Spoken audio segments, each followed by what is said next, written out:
rimette in stretto collegamento la Regione come rappresentante massima delle istituzioni territoriali locali e la stessa fondazione. Il governatore Luca Zaia ritorna a Caspineda dopo più di 15 anni e anche questo la dice lunga sul nuovo corso che Fondazione Cassamarca ha intrapreso dopo l'addio del presidentissimo Dino De Poli. Spero che questo nuovo corso abbia fortuna, soprattutto per un motivo che è quello di aver già scelto di fare le schede degli immobili, mettere sul mercato gli immobili, fare un po' di ordine, di pulizia e poi valorizzare tutto quello che è il patrimonio artistico di questa fondazione che ha decine se non centinaia di opere d'arte che è giusto che siano di puro e pubblico godimento a favore dei trevigiani e dei cittadini tutti. La presenza in questo palazzo di Zaia rinforza non poco la posizione di fondazione a cui la Regione, dice il governatore, starà vicino nel suo percorso di riassesto complessivo.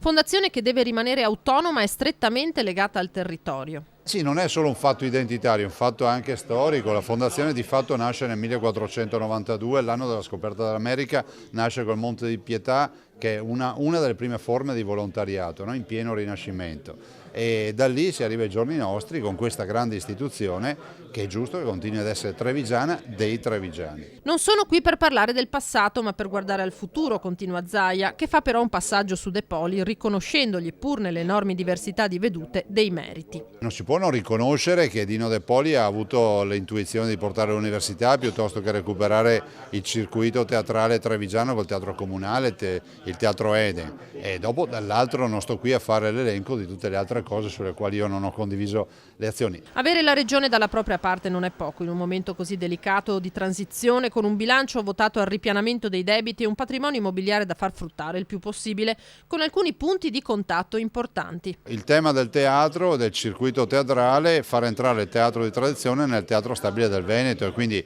a pieno titolo anche Treviso entrerà nel teatro stabile del Veneto piuttosto che altre dimensioni, ad esempio quella della formazione universitaria nella quale potremmo essere assolutamente a fianco della Fondazione.